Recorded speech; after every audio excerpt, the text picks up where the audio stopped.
Hello, everyone. My name is Dashiell Leeds. I'm the conservation coordinator for the Sierra Club Loma Prieta chapter. Really happy that you all joined us here tonight. Um, Throughout this webinar, we're going to be using Mentimeter. So for those who haven't answered the original polling question already, you can find the link in the chat, and we'll have a QR code that you can see um, in this previous slide here that you can use as well to answer these questions. But for the time being, I'm going to move on here, and we're going to talk a little bit about the agenda of tonight's webinar. We're going to be introducing the Bay Alive campaign and what we Oh, do, including the sorry, threats. Dash, Mhm. sorry to interrupt you. Wanted to just share the results of a couple more of the poll questions. Oh, yes, for sure, for sure.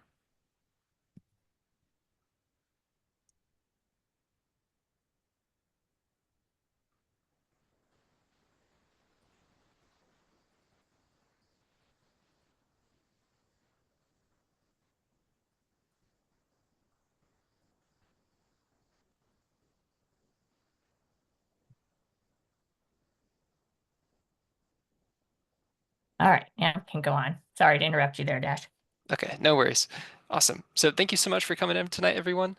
We're going to introduce the Bay Alive campaign and talk a little bit about the threats we face in the Bay Area due to sea level rise. We'll introduce the Regional Shoreline Adaptation Plan and the need for sustained grassroots engagement to turn the promises contained in that plan into a reality. We're also going to talk a little bit about our Sea Level Rise Action Network and how you can help us safeguard our shared future, protect the Bay, and protect our ecosystems. And so I'll turn it now to Arthur. Hi, everybody. I'm Arthur Feinstein. I'm chair of the Bay Alive campaign, and welcome. And it's very exciting to see so many people coming who are caring about the Bay and hope to do something about it. As you can see here, these are goals that we're hoping to achieve to advance coordinated regional adaptation, prioritize natural and nature-based solutions. We're going to talk about that later, and promote environmental justice in planning, implementation, and outcomes. As you probably know, the Sierra Club is a volunteer-based organization, but we're particularly fortunate in this campaign because it is such a serious one. And thanks to the roll-off bequest from the roll-off estate, we have staff helping us, essentially, because when you try and do something regionally, you need a lot of people and people with a lot of time devoted to just this issue. And so we're excited about the opportunity to actually move things along. We're going to go to the next slide. And once again, we're going to give you a chance to answer a poll. This will be a short one, and then we'll go on. So for around 2 minutes, we'll give you a chance to answer these polls. If you go to Mentimeter, that would be great. While you're doing that, I just want to give you one example of how it's possible to have a thriving bay with wonderful critters right next to our intense communities. One example is a little seagull-like bird called the California least tern. It's around 4 or 5 inches long. It migrates, it breeds here in the bay and migrates down to Central and Southern South America. When they used to be here, they disappeared when we started developing it for many years. And then around 40 years ago, they suddenly reappeared in the Bay Area. In the most unlikely of places, they put their nests right next to the runways of the Alameda Naval Air Station. Started with just a few, 50, 60 birds. We now have a colony of 400. The Naval Air Station is gone, but the least terns are still there. It's an example. And now we're building housing just, 3 or 4 blocks away, but they're still there. It's an example of how vibrant and, strong these species can be if we give them a chance. Let's see. Looks like people, well, dear to my heart, wildlife and biodiversity, ecosystem services. Yes, indeed. In fact, I'm going to be talking just about those things. So if we're ready, we can go on to the next.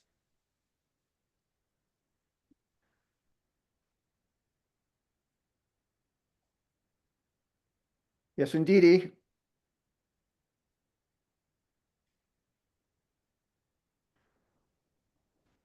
I think that's all there. Greed and selfish, yes.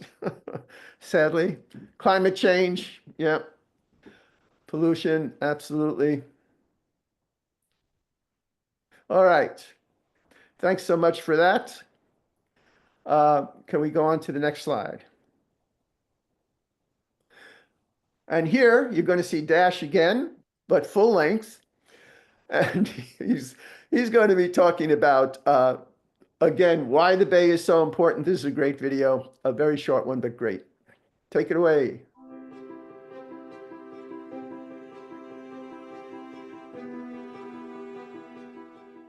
The San Francisco Bay. You've walked its shores and you've breathed in its beauty. But beyond the beauty of the bay, did you know that we all depend on our bay? Our bay ecology cleans our water of pollution, removing nitrogen, heavy metals, harmful wastes, and toxins. Our shoreline plants are more effective at absorbing carbon than even tropical rainforests, and our sponge-like marshes soak up huge amounts of storm, flood, and tidal water. The powerful energy of waves hitting the shore are buffered and dispersed by our wetlands. And our shallow bay waters, our tidal marshes, and mudflats are home and nursery for millions of plants and animals which make up our complex ecosystem. Millions of native and migrating birds feast on the banquet provided by our bay, and you depend upon it for shelter and safe passage. And our eelgrass meadows and marshes act as lungs of the bay, a tremendous source of fresh air and oxygen for us all. It's easy to take for granted how much we depend upon these ecosystem services, and they'll only become more essential as climate change worsens and our communities grow. Now, the threat of sea level rise requires that we participate to protect our bay, and today there are many threats. There's ill-considered shoreline developments, there are seawalls and levees turning living green shorelines into dead edges, and sea level rise can drown out our existing marshes and flood into ill-prepared lands. Mobilization of legacy toxins in our soil is also an issue due to impending groundwater rise. Fortunately, under a new state law, all 47 towns and cities in the Bay are required to start planning for sea level rise. Will each of these communities protect our existing marshes and wetlands, or will they ignore and undermine all of the environmental benefits that wetlands give us? The San Francisco Bay Conservation and Development Commission, or BCDC, has been given new authority to approve or deny these plans.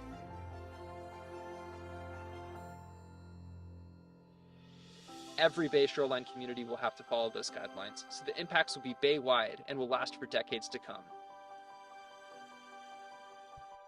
And you have an unprecedented chance to get your values incorporated into response to sea level rise. Climate change can be overwhelming. It really is rare that we have an opportunity as individuals to make an impact on our future, but now is one of these times. You can make a difference. The Sierra Club's Bay Alive campaign is here to help. Join the campaign today and show policymakers that you care about keeping the San Francisco Bay alive.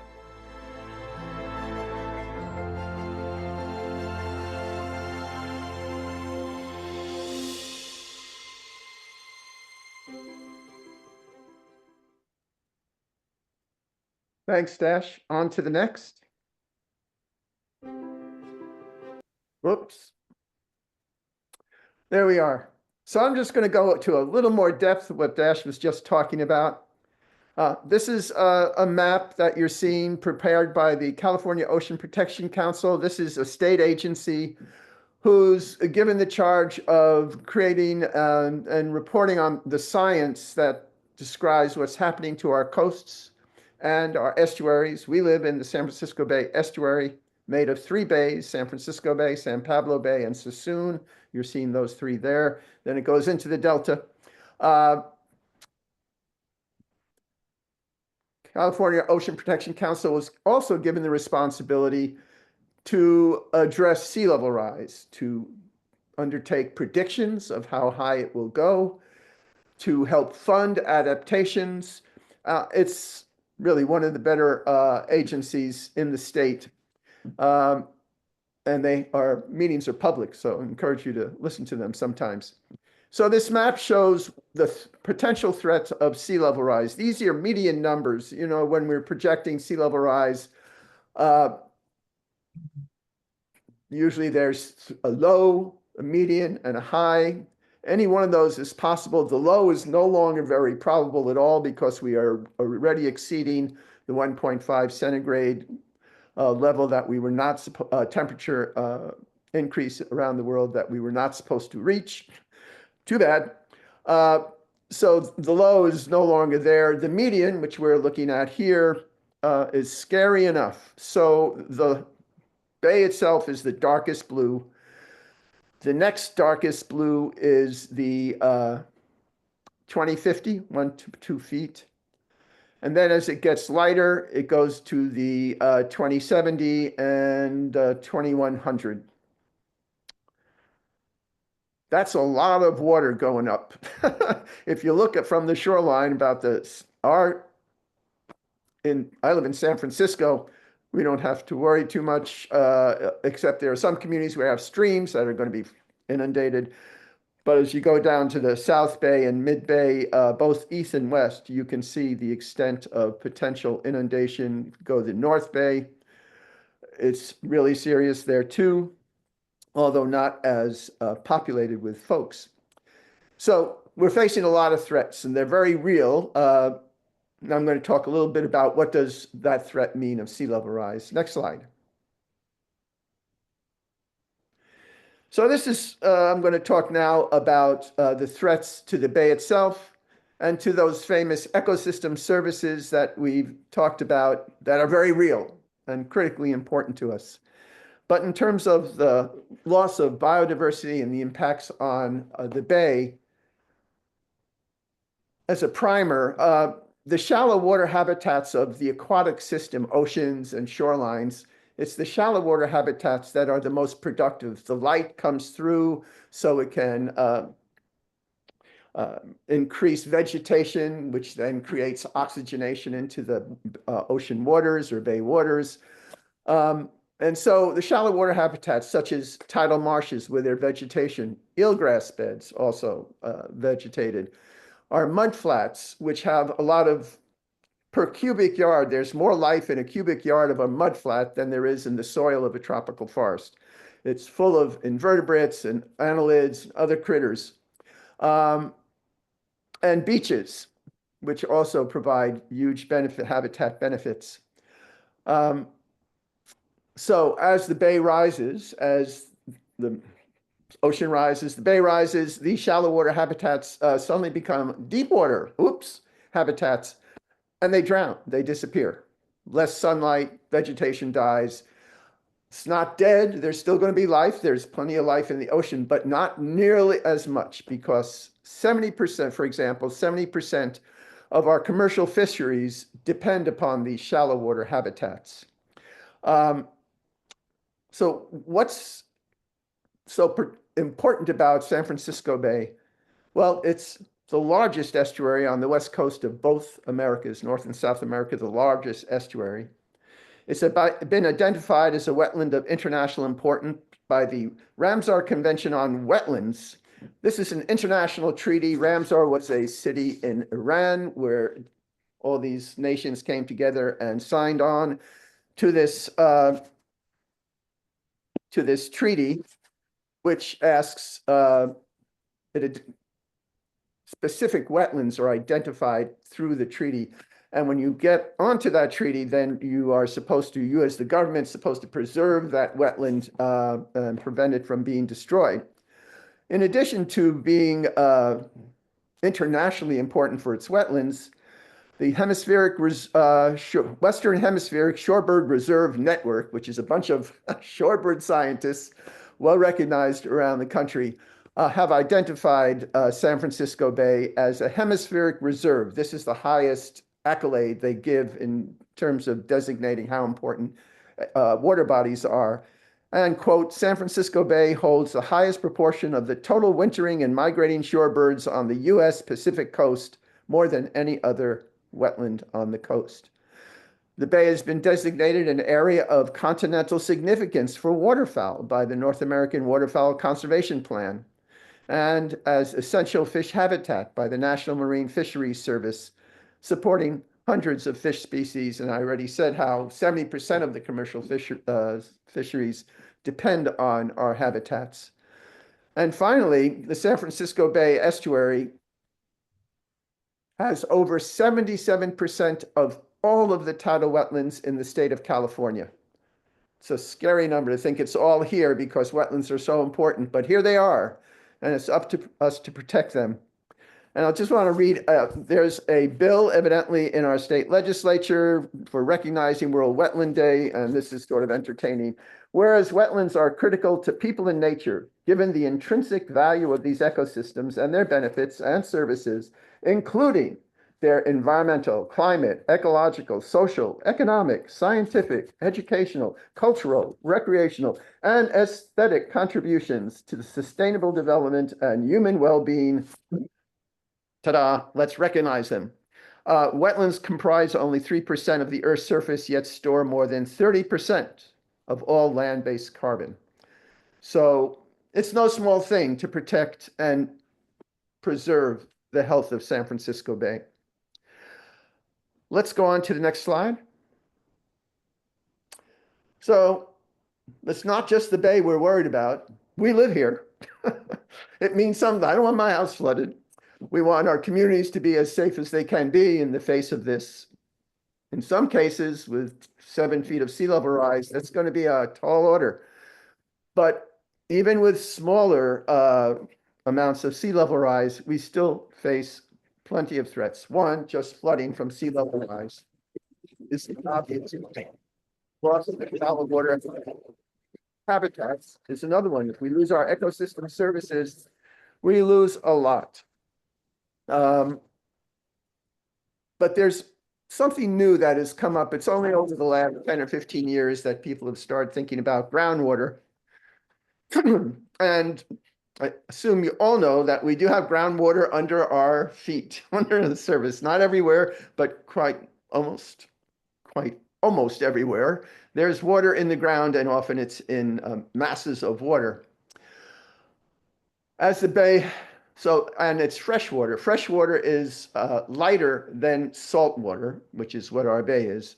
As the bay rises, the salt water pushes more. There's more pressure on the water. That pressure goes to push it into the land at our shorelines.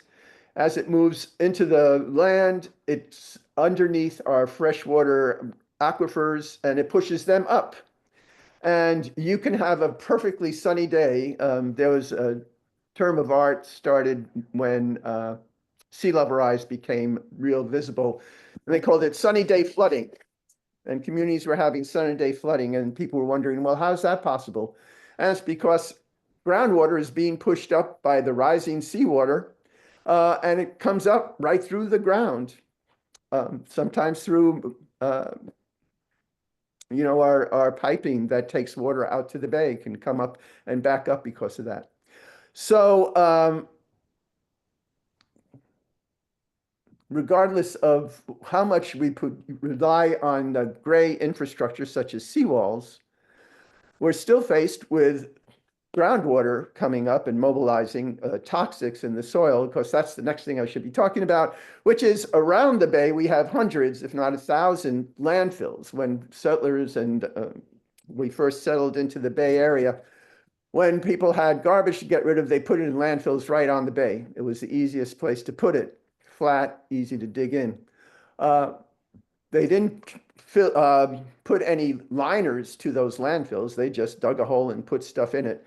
Some of it was toxics. We continued into the 1950s and 60s doing this, so a lot of it could have industrial chemicals and other contaminants, which are pollutants and poisonous to us. And they're unprotected. They may have a concrete cap on top, but that doesn't stop groundwater from getting in, mobilizing the contaminants, and they can spread up to 3 miles away from the landfills. And on top of that, most of these landfills are next to underserved, under-resourced communities, social justice communities, because they were often pushed through redlining and other instances into these less favorable places right on the shoreline. Now we think they're very favorable, as we were seeing, beautiful places, but back then, this is where you didn't want to be. And now they have a new problem, which is contamination coming from groundwater. So that threat to our community is a very real one. Haven't seen solutions to that at all yet, really. You got to remove those contaminants, and that's a huge issue we'll talk about later. So just to go back a little bit to the ecosystem services, just to remind you why it's important. carbon sequestration. Wetlands work as sediment traps. The vegetation takes pollutants out of the water, so it helps purify our water and prevents also harmful algae blooms because they need a lot of nitrogen, these harmful algae blooms, which we have had occasionally in the last couple of years. And the vegetation that creates these blooms needs a lot of nitrogen to grow. Wetland vegetation takes out that nitrogen, puts it into their own growth and into their sediments. So it really plays a role in protecting our health from that harmful algae. Tidal marshes and beaches, again, all stop wave erosion. So it helps. It's an hour, but I can get out of it if you want to make it. Yeah. Am I long? I can stop right now. This is my last thing. I did want to talk about wave erosion, how wetlands help stop wave energy. You know, the wetland vegetation slows up the waves, takes off the energy. Gray infrastructure just does the opposite. It bounces that wave energy off. And so if you have a seawall in one community, wave energy bounces off it, moves laterally to the next community and can flood that next community. And new science has shown that that wave energy can actually bounce off and affect communities across the other side of the bay. And so gray infrastructure is not necessarily the answer to our problems, which is why natural and nature-based solutions are becoming much more emphasized, especially in the RSAP, and you're going to hear about that next from Jenna. Take it away. But first, we have one more polling sorry. break here. It's all good. It's all good. So we're going to revisit some of the earlier questions that we asked in the first portion of our webinar. We're going to set you up for the next section and see if your answers have changed at all since the last time around. So you'll be receiving another link in the chat here. You can use this QR code to join. You may also see a little blue button asking you to collaborate. You can click on that as well. All three options are good. So we'll give you all just about a minute or so to go ahead and put some new answers in.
Okay, it has been about a minute. Hope you all had time to put some answers into the new questions.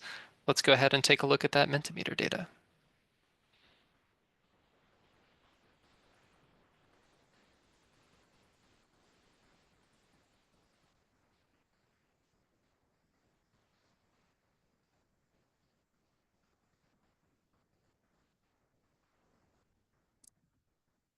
Unfortunately, since I'm sharing my screen, cannot see the data, but I hope you are. Could I get some thumbs up if you're all able to see the answers to the questions here? Okay, great.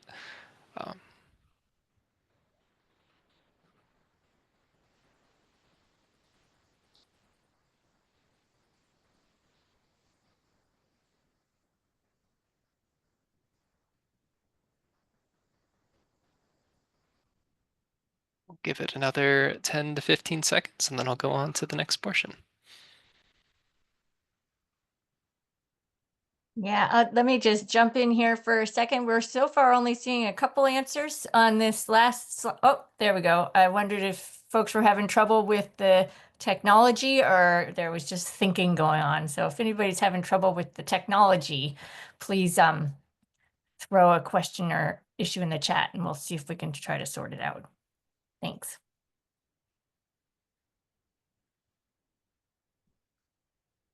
Awesome. Thank you so much for your input, everyone. Let's go on to the next portion of our presentation. We'll turn it over next to Jenna. All right, thank you guys for coming out today. I'm a staff member with the Loma Prieta chapter of the Sierra Club on the Bay Alive campaign. So there's been a lot of mention of this regional shoreline adaptation plan, which is the Bay Area's regional plan for sea level rise. But I just want to take a couple steps back and kind of explain how we've gotten here. So in late 2023, a new state law, SB 272, which is also referred to as the Laird Bill, was passed.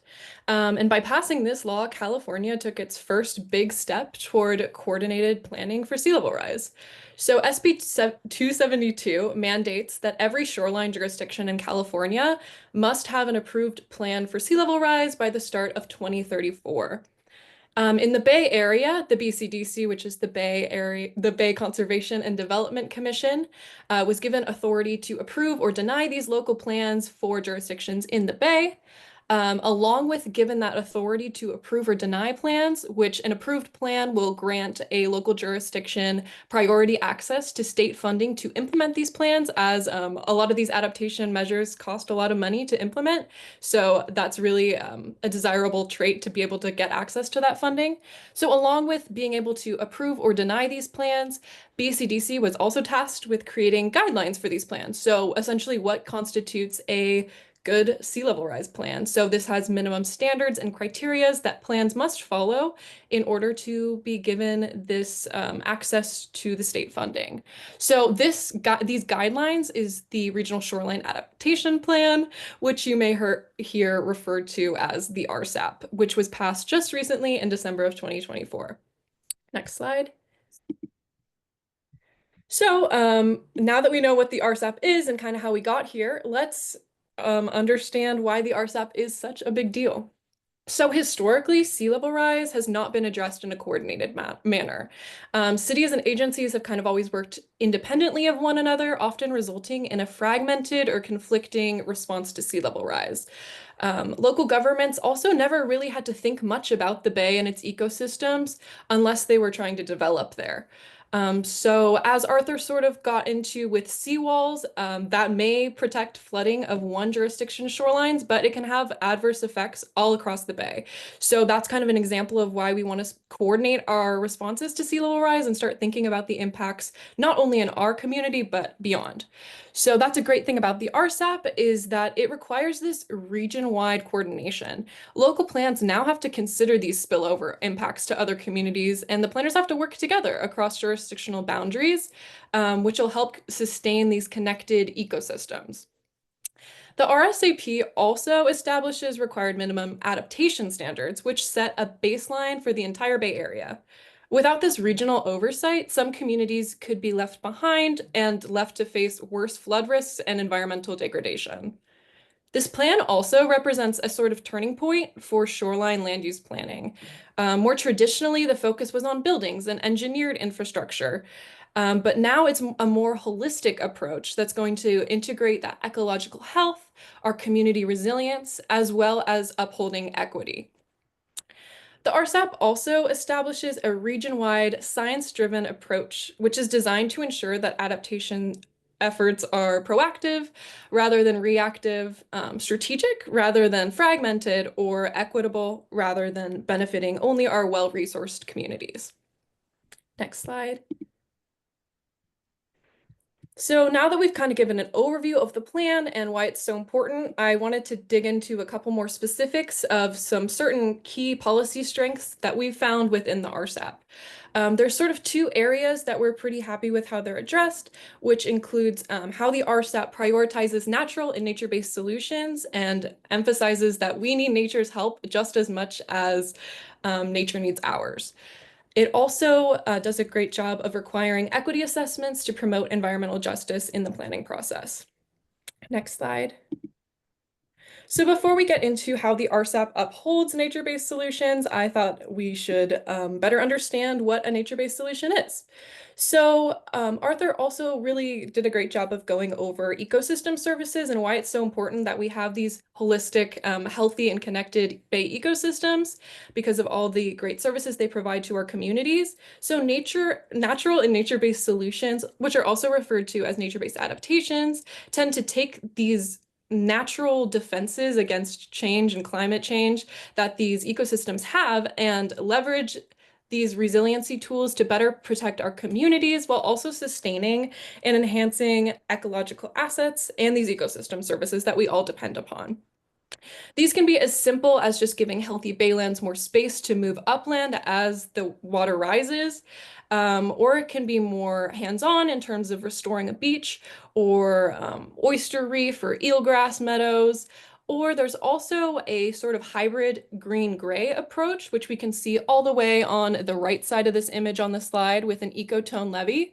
So this kind of takes the hardscape engineered effect of a levee, but also turns it more horizontally. So these bay ecosystems have the ability to move upland. So that's an example of a hybrid approach. So it has the engineered aspects as well as the nature tools. Next slide. So now that we've covered nature-based solutions, I wanted to dive a little deeper into how the RSAP prioritizes these. So the RSAP presents another important shift in perspective by treating bay habitats as essential climate resiliency infrastructure. For so long, and even in the earliest iterations of the RSAP, the bay was valued primarily for its beauty and recreational purposes. But thanks to our regional advocacy efforts, alongside like-minded organizations, the plan that was approved by BCDC in December recognizes the bay's countless critical ecosystem services, such as flood protection, water purification, and carbon sequestration. The RSAP now makes it clear that if we don't act to save our bayland habitats now, they'll be drowned out by sea level rise and we'll lose these critical ecosystem services that we may not even recognize we're benefiting from now. The RSAP makes clear that these ecosystem services are also really critical to our region's continued resilience and well-being. A key requirement that is within the plan is that so the RSAP requires that all local plans must protect, restore, enhance, and adapt bayland habitats to ensure complete and connected ecosystems and also facilitate their long-term survival. So again, we are requiring planners to not only just think about our nature and our natural assets, but also continue to think about them and plan for their well-being. The RSAP also acknowledges the shoreline looks different all around the bay. So natural and nature-based solutions, what works in one point of the bay may not work everywhere, just like not everywhere in the shoreline is right to have these marshes or to have extensive baylands. So the RSAP recognizes that. So it recognizes that fully natural solutions like wetland restoration and then expansion aren't feasible in all stretches of the shoreline. However, nature-based or hybrid solutions like that ecotone levee that integrate natural elements are the next best thing. So the RSAP requires that natural and nature-based strategies are prioritized to the greatest extent feasible before a city resorts to a traditional hardscape approach like a levee or a seawall. So it's thinking about your natural assets and taking inventory of where you can implement natural and nature-based solutions or aspects of a natural or nature-based solution before moving on to a more hardscape approach like a seawall. Next slide. So then moving on to our second key policy strength area, we're going to talk about how the RSAP centers environmental justice in the sea level planning process.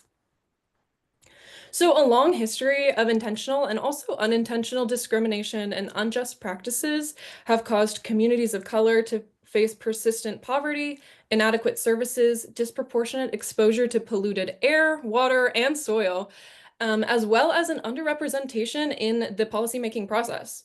So As we can see on these maps on the screen, which are from BCDC's Community Vulnerability Mapping tool, as well as the Adapting to Rising Tides Flood Explorer, we can see that not only are we seeing social vulnerability, contamination vulnerability, and sea level rise vulnerability in the same areas along the bay, but also that these issues and vulnerabilities compound against one another and make these communities ultimately more vulnerable.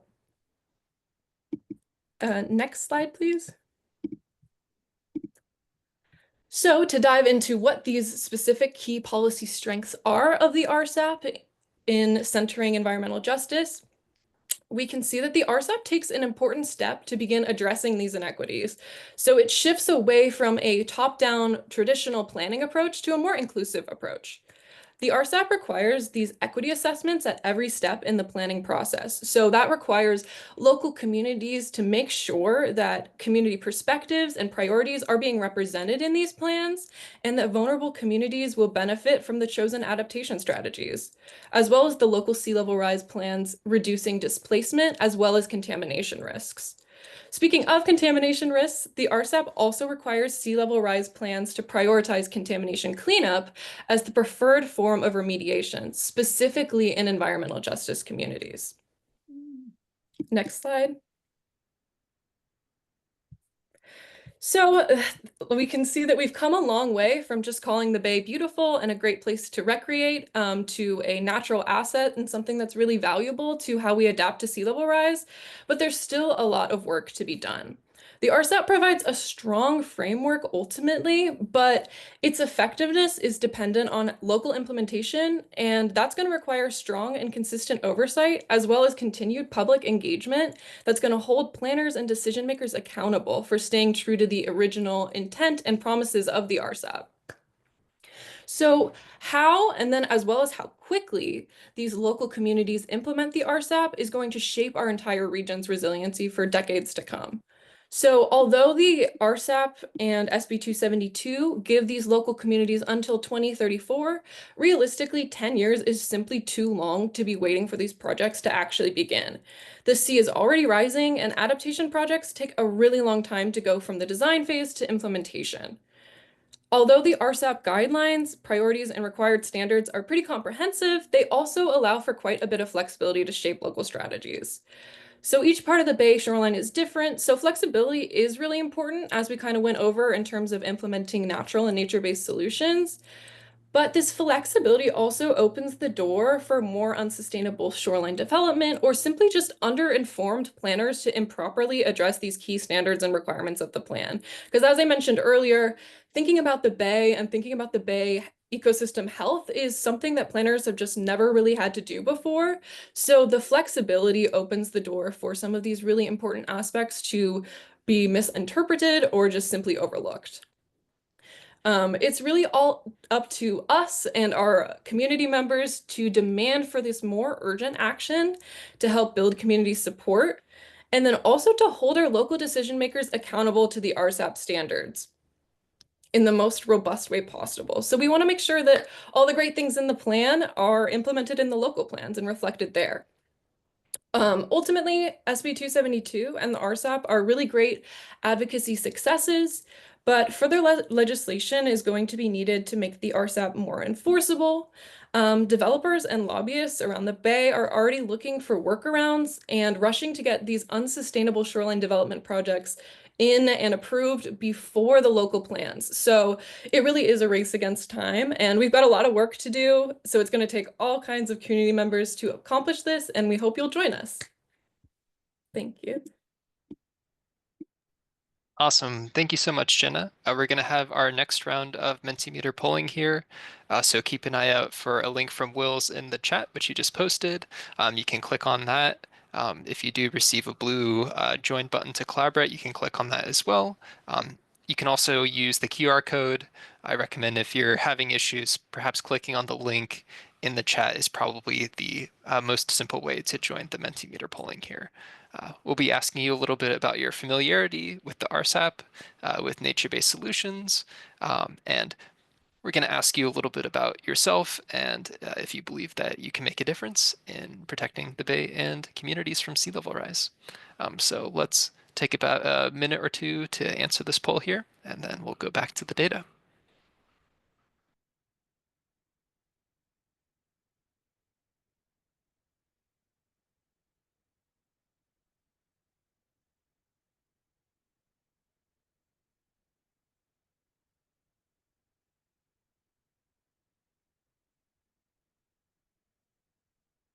In the interest of time, Jenna, why don't you go ahead and move on to the next slide? Or the next, yeah, thanks.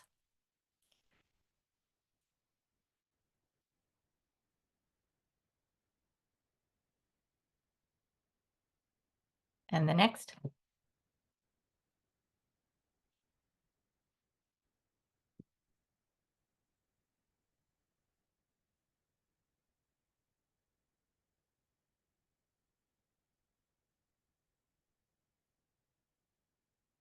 All right. Well, it's very encouraging that nobody here is not interested. That tells me that you intended to be here at this webinar, and we're really glad you joined. Well, people are still filling those in. Jenna, can we switch or Dash, do we have another question, or are we ready to go back to the slide deck while folks are finishing their answers? We are ready to go back. All right, let's go back. Okay, cool. And if you have any other questions regarding the webinar, feel free to put them in the chat. We will have a designated question and answer portion of time at the end of the webinar. We'll get to those. In the meantime, let's hand it off to Julie for our next section.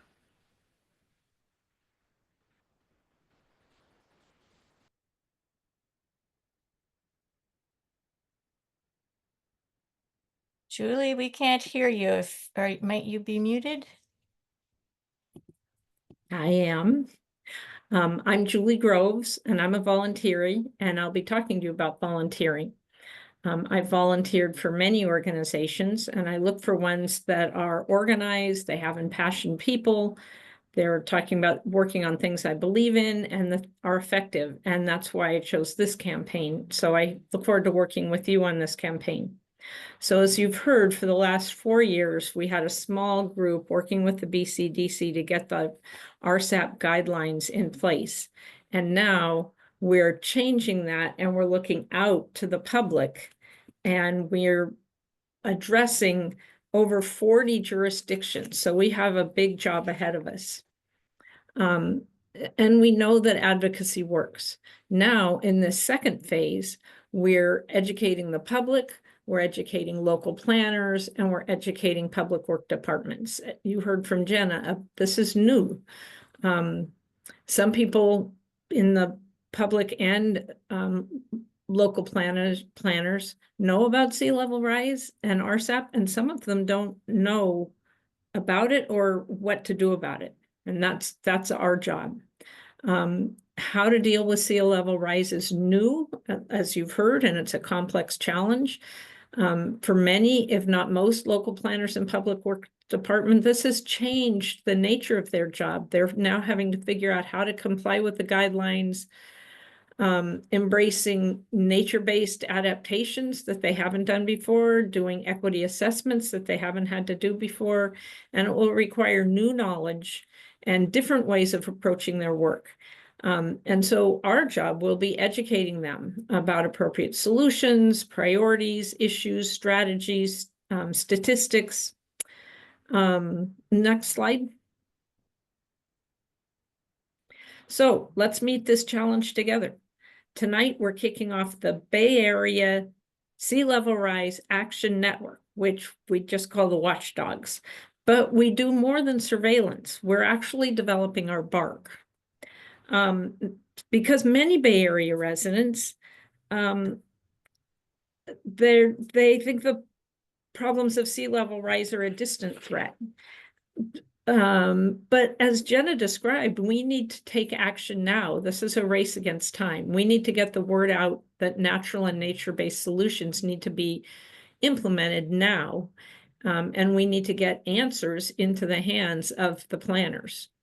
We need to encourage the public to talk to their elected officials because accountability depends on grassroots awareness and action from constituents. So that's you. Bay Alive will be coordinating local efforts all around the Bay. As we said, what happens in one community, it impacts the others, and we'll be helping to coordinate that. We have many different tasks ahead of us. We have something for everyone. Children and their parents, teens, seasoned professionals on these topics, all different levels. And I saw in that last Mentimeter, there were people that wanted more information and some that were ready to go. So we're here to help with whatever level you're entering. So next slide. I bet everybody here, if you look at the center, oh, it's filling in now. Look at the center of that slide. I bet everybody here can see some role that will be a good fit for them. And as you see, our needs run from active outdoor engagement to thoughtful, careful, in-depth research and communication. We need citizen scientists. We need people talking to public officials. We need people that are just willing to talk about the basic concept. You don't have to know a lot. And we also need people with lots of knowledge, and we will be filling in with that knowledge. So right now, our first job is Earth Day and getting people out behind tables, telling people what's happening. You don't need a lot of information for that. You can volunteer from your home. We have a list of research of areas that need research. Would you like to take photos of the Bay? Would you like to craft catchy social media and write newsletter blurbs? That's a huge help because we need to get many different messages out to many different types of or groups of people. And in each of those projects, or each of the ones that I'm talking about, there are things to do as a group, so you'll have support. And if you're confident and want to do it by yourself, there are things to do on your own.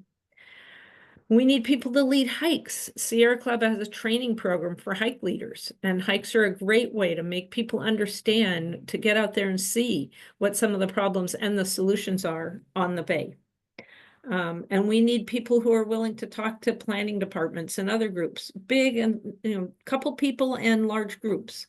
And we'll provide the information you need to feel confident and informed. So you don't need to be an expert to be a big help. And if you are an expert, you could also be a big help. If the timing or task doesn't work for you now, remember, we'll be working on a wide variety of projects for years until all the guidelines are met by all the cities. So let us know your interest now, and we'll find a time or a project that works for you on your timeline. The question is, how can you use your unique skills to help the Bay? Your skills and enthusiasm to help the Bay. You're here. Thank you for being here. That's a start. Next slide. So here's how it works. Add your information to the volunteer interest form to help us get you plugged in, and that will be on a later slide. And again, there will be a QR code. And when this webinar is emailed to you after tonight, share it with others and share the volunteer interest form that will come with it. Share that with others. And then I or another volunteer coordinator will reach out to you, learn about what your interest, your time, and what you need to enjoy this process. Or if you have questions before you start, my email is at the top of that slide. Feel free to email me with your questions. And then we will match you with skilled people who have already been working on this project. We'll match you so that your efforts are effective and that you feel informed and you feel supported. So we've got different areas of expertise that we will plug you into, or different people with different levels of expertise that we will plug you in with. And we have resources for you to bring you up to speed. This is as well as working with the specific people, this is a big project, and we're constantly adding information, and you would get a link to those resources when you volunteer. So this is a fascinating program campaign. It's an important campaign. And I look forward to working with you. Thank you. And back to Dash. Awesome. Thank you so much, Julie. We're going to start our final polling break now. We're going to have a couple questions for you all, so keep an eye out for a message from Wills in the chat. You may also use the QR code on the screen or click the join blue button that may pop up. Either one of the three should work. If one of them doesn't work for you, I recommend trying one of the other methods. We'll ask you two questions here. The first is, do you think you yourself can make a difference in protecting the bay and communities from sea level rise? That'll be a slider that you can move. And then the final question will be, are you ready to try? So yeah, we'll give you all about a minute to answer that question, and then we'll go ahead and take a look at the data.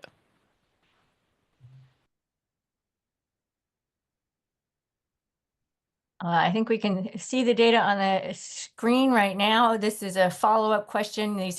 Both of these two questions will be familiar to you because we've asked them previously. We're just trying to sort of see how people's thinking changes over the course of our presentations today. And on the next slide, as soon as we're done looking at these, we are going to turn to a question and answer segment. We're a little short on time, but we're available to answer any questions, and we'll share the volunteer interest form with yet another link. So of course, if people need to jump off at 8 o'clock, please do. Once we're done with questions and answers, we do have one more video we'd love to share with you that was produced by our fabulous Bay Alive volunteers. So as you're filing out, do stay for a minute or two extra to check out that video. All right, let's move on to questions and answers. Awesome. I did see one question in the chat earlier, and if anyone has any other questions, feel free to put them in the chat or raise your hand. So I'll read out the first question. This comes from Denny Padi. Are current housing developments on the Oakland Bay Shore already going to be compliant with the RSAP? Lots of new buildings are going up along the waterfront. So I'll leave that to our panelists to answer.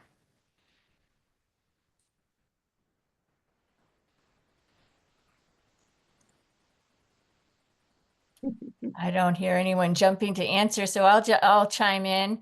I don't believe that developments that are currently underway will be required to comply with the RSAP standards. Those are really for guiding cities and counties in developing their sea level rise plans. So once their plans are in place, then projects that come before them will be subject to those new requirements.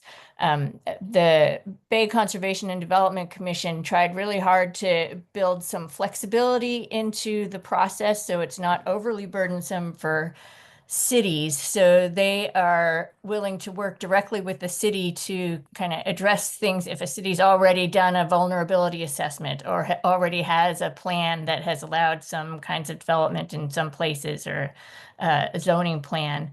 BCDC will work with them to figure out what adjustments need to be made going forward to come into compliance. If I could follow up, Jen. Please. There is actually, and it has been going for 3 years, an Oakland Alameda adaptation. They've just changed their name, so I don't remember what the new name is. But they have this process going on that's been working in San Leandro Bay, the Oakland Estuary, and now they're getting towards Jack London Square. There's still opportunities to take part, but within this year, they're working towards coming up with a final plan. They now know that the RSAP is out there, and they have been attending meetings at BCDC, so I think they're going to be trying to comply. I think because it's a new plan, they will have to be complying with the RSAP if they want funding. Again, for structures that are already under construction, this is not going to affect that, but for places like Brooklyn Basin and others, it may indeed have an impact. So if you're interested in Oakland and Alameda, there are opportunities there to get plugged in and take part in that process. I see Awesome. Nancy has her hand up. Shall we turn to Nancy, attorney? Hi, thanks. Two questions about the legislation. One, is any interim reporting between now and 2034 and it required of cities both on the Bay and the coast? And then on the coast, since I spend more time on over here, are the which the Coastal Commission oversees, just BCDC and the Coastal Commission, is there any collaboration, any joint oversight of the plans submitted by their cities, or do they operate completely independent of one another? Thanks. Both the Coastal Commission and BCDC have different regulatory mechanisms. The Coastal Commission has a lot more power in adjacent uplands than BCDC does and have different focuses. But they have been working together in developing these standards and guidelines, but their jurisdictions are very distinct, so they don't work together on any one project, but they have worked together with the Ocean Protection Council in developing these guidelines. Thanks. I ask in part because One Shoreline as an entity has, well, at least in theory, jurisdiction or a role to play in both the Bay and the coast within San Mateo County. So in that respect, you know, they need to coordinate with two different jurisdictions. And then do you know the answer about it, is any interim reporting required by cities in those jurisdictions between now and 2034? They are required to tell BCDC when they start the planning. And then there are time limits within 30 days of the start, and there's time limits once they actually begin. They are obligated to inform BCDC. Awesome. Thank you. I'll go to one question in chat, and then Tanya, we'll get to you afterwards. We got a question from Diane in chat. What other organizations are we partnering with? She gave some examples of BCDC and 350 Bay Area.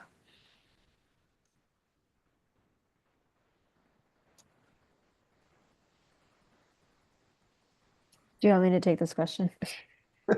Sure. Yeah, I can go ahead and take it. Yeah, this is Carolyn. I'm staff with the San Francisco Bay chapter for the Sierra Club, also working on the Bay Alive campaign. Yeah, so I think we're in the process of talking to different partners that Sierra Club has partnered with in the past. We've also partnered with organizations on the first phase of this campaign that we mentioned, just getting the regional shoreline adaptation plan passed by BCDC. So now that we've kind of entered the second phase, we'll just, continue the conversation with partners. We know we also have a lot of great partners here tonight. I know. So happy to have them here and just continue the conversation to make sure that, everyone's priorities continue to be included as we move into local advocacy. But as we move further along, that'll definitely be a part of the process. And and definitely we're continue to be in touch with BCDC. Yeah. Great. Thank you, Carolyn. And Tanya, go ahead and unmute and ask your question. Thank you so much. One of the plans that we have in San Francisco, the CBOs, is to get the city departments together to have a master plan to train our community and to, battle sea level rise with us, instead of at us. We have a lot of new construction, and we're also a CERP community emissions reduction plan. And there are already guidelines for them when they build. However, they let us know. They, as the project managers, let us know, including PUC, the sewage system, that they're going to, whatever we put in there in our CERP, our plan to lower emissions, they're not going to be able to meet that. That's also Gateway. We're not going to be able to meet your standards. They have not started yet or broken ground. How do you make them all work together? You know, we know there's going to be construction, we know there's going to be change, but we want the new people coming in to know and to be protected. So my question is, how are you communicating with these different locations on the problems that they specifically have, including working with the mayor or different departments, bringing them all together?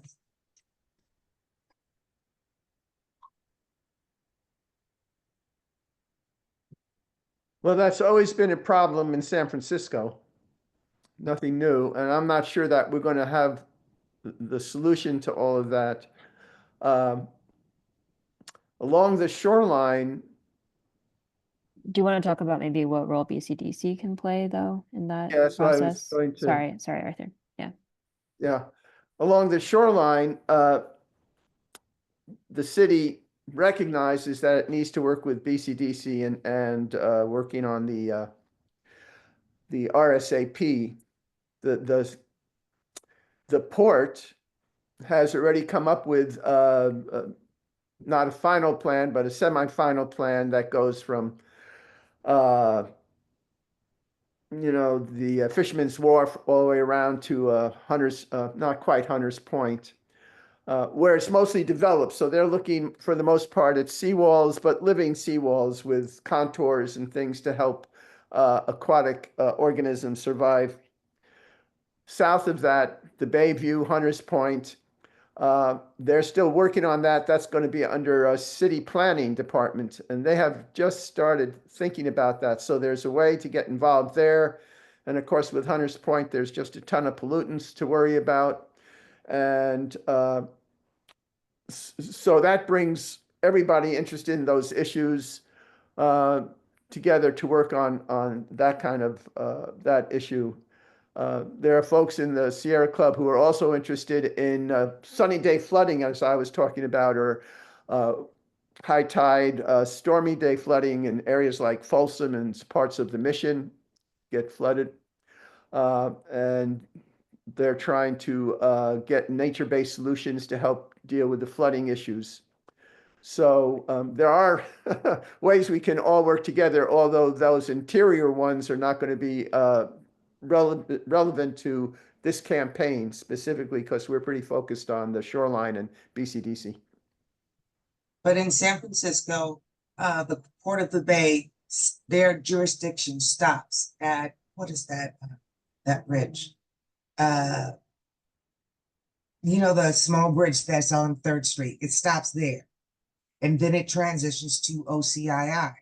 OCII is not working with anyone, but they are allowing a 14-story building to be built where Candlestick is. They don't work together. So instead of them working together, they two separate departments. Wow. It's not my job. Talk to him or her. So I guess I'm asking, what are your successes? Where have you succeeded in protecting community, protecting the environment, and raising health outcomes? Well, in this process, it's a little too soon to talk of successes because it hasn't even really begun. It just started. I mean, the issues you're talking about are decades old, but what we're working on now in terms of the BCDC and the RSAP, that's just happening now. At Candlestick, I think that's a good question I was told that the planning department was going to be heading that, but I don't know what OCI is. That is the plan. It works with the planning department. OCII is the Office of Community Investment and Oh, Infrastructure. yes. Mhm. Well, I think there's a role for us to be involved there through the RSAP. Candlestick is obviously on, on the shoreline. So I don't want to derail this whole conversation just on San Francisco, but I think there should be a role for us there. We just need to get together and figure out what it is. Thank you so Arthur, much. Arthur, I would have said that one of our successes so far is to get this issue into the RSAP guidelines, True, which true. is a huge start. That was just December. Our next job is to get it implemented. So we're switching from getting it into the guidelines to now what do we do about it? Perfect. Wonderful. I want to just jump in here really quickly with the time check. We're now 10 minutes over, so I appreciate everybody staying after. I see one more hand raised on the screen. Should we take that as our last question? And then the video. Let's do it. Eric, why don't you go ahead and ask your question? Yeah, well, it's not really a question, just a quick answer. Another answer to that last question is that, yeah, this is a new process. And so really what we're doing is strategizing about what's worked in the past with other processes and how to move it forward. And OCII, and I'm sure in other communities, other jurisdictions, there are similar panels or committees. OCII is pretty much bought by the real estate industry. So what we need to do is what we did several years ago, almost, I think it's more than 10 years ago now, in San Francisco, in this case, and that is go to the Board of Supervisors and just get stuff passed. We did that with Bayview Hunters Point and the Hunters Point shipyard development. And we just need to do that again. It's the only way is to go to the Board of Supervisors and actually get them to pass better ordinances. And that'll apply to other jurisdictions, not just San Francisco. And then I just also wanted to raise the point that with the federal government cutting NOAA, the National Oceanic and Atmospheric Association, that's going to have a direct impact on our ability to get strong standards moving forward because they're kind of at the cutting edge of it as far as government goes. We as activists are stronger on sea level rise projections and policies, but NOAA was kind of the best one, and now it's in jeopardy of not being there to do further pushing of the envelope. So we need to be mindful of that as we go forward. That's all I had. Great. Awesome. Thank you, Eric. Thank Dash, you. you mind move to the next slide, and then we'll just send people out with the video. And I just want to offer my thanks to everybody for joining and apologies again for going over time. Yeah. Thank you so much, everyone, for sticking around. It's great to see that we have 30 people still in the room. In terms of examples for how to get involved, this is a video produced by one of our volunteers, Sheila Brady. So let's take it away.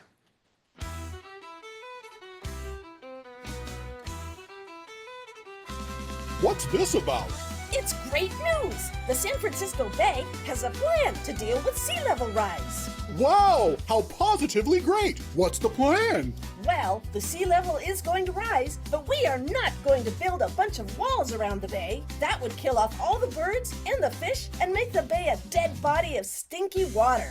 That would be gross. Instead, we are going to protect all the marshlands and the beaches and the wetlands so that we can continue to have a beautiful living bay for all of us to enjoy and use. That is great. But we have to have help to make the plan happen. I'm ready. What do I do? Can you be a watchdog? Can I be a watchdog? That's my thing. I can do that. Well, great! Come and join us, Watchdogs for the San Francisco Bay. We will teach you how to be a watchdog for our living bay's future.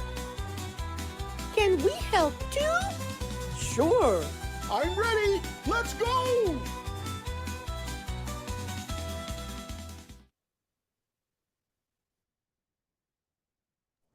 Awesome. Thank you so much, everyone. Really appreciate you coming here and learning more about the Regional Shoreline Adaptation Plan and how you can get involved in our Watchdogs campaign. If you haven't filled out that volunteer interest form, please do so. I will do my best to go back to the slide where that is, and we'll also be following up with more information about how you can get involved. And Carolyn, thank you for putting the volunteer interest form in the chat here. So again, thank you so much, everyone. We really appreciate your time and sticking around with us.